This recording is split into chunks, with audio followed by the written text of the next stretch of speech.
Hey guys, welcome back to another video. Today, I'm going to be showing you how to play the new Bounce House map in Fortnite Creative. So let's get right into it. The first thing that we need is a bounce pad.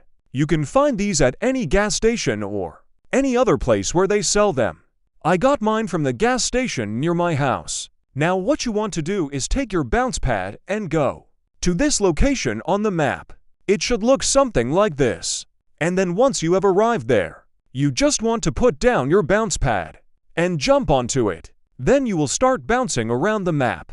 This is actually really fun because when you land, it feels so satisfying. But if you don't know how to use the bounce pads yet, then here are some tips for you. First of all, make sure that you hold down the left-click button on your mouse or whatever you use as an input device. If not, then you won't be able to control yourself properly while using the bounce pad. Also keep in mind that sometimes, when you try jumping off of one side of the bouncy pad, you might end up falling through it instead. That has happened to me before too many times now. So please learn from my mistakes. Another important tip would be not to overuse the bouncer pad, because after about 5 minutes of continuous usage without stopping, your character starts getting tired and eventually stops working altogether. So yeah, just remember those two things whenever you decide to use the bouncer pad again in future matches. Okay, moving along with our next item, we have the grapple gun. This weapon was added recently during Chapter 2 Season 5 update, but unfortunately wasn't available until now, due to technical difficulties caused by COVID-19. Anyway though, since it's finally out now, let's see how well it works together with the bouncer pad. So basically, what I did was equip both items before dropping into the game mode itself. Once inside, however, I quickly placed down my bouncer pad somewhere nearby, where no enemies were present, just so that way I could easily grab myself whenever needed later on.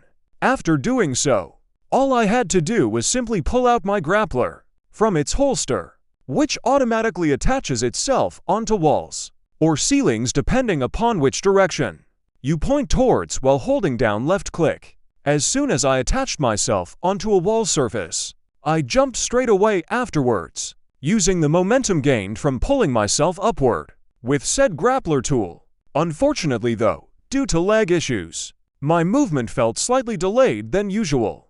But thankfully nothing majorly bad happened, since nobody else seemed interested enough to shoot me down either. Nonetheless, overall experience still remains positive regardless, considering everything else worked perfectly fine, without having any problems whatsoever. Next up we have the shockwaves. These weapons came out alongside Chapter 2 Season 5 update as well. However, unlike the previous two items mentioned earlier, these ones aren't exactly meant for traveling purposes, like those previously shown examples. Instead, they serve more as utility tools rather than mobility aids. For instance, if used correctly, shockwaves allow players who possess them to gain extra height above ground level by launching themselves upwards temporarily after being shot directly underneath their feet. Additionally, if done strategically, this effect also allows users to escape death traps that may otherwise kill them instantly if they weren't prepared beforehand. Lastly, speaking of escaping death traps, here comes our final piece of equipment today, namely the rocket launcher. Although technically speaking, this isn't considered part of the original Bounce House map concept per se, it does provide us with quite useful features regarding survival tactics within competitive settings anyway.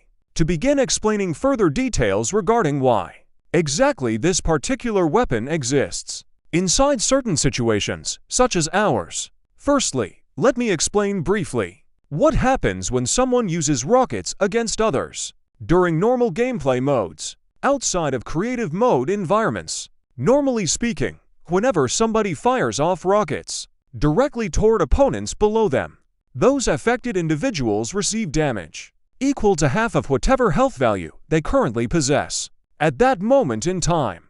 Meaning if someone only possesses 100 HP remaining prior to taking damage from a single rocket blast, their total amount goes down immediately, down to 50 points instead afterward. Furthermore, even worse scenarios arise. Should multiple rockets hit simultaneously, causing massive amounts of harm within seconds. Hence why most people tend avoiding using them altogether, unless absolutely necessary circumstances arise, requiring quick action responses. However, luckily for ourselves, there exists ways around dealing with this problem effectively. For example, one possible solution involves utilizing cover spots, such as buildings or trees located close by nearby areas, where players can hide behind safely until enemy fire subsides completely. Alternatively, players could opt for placing down decoys instead of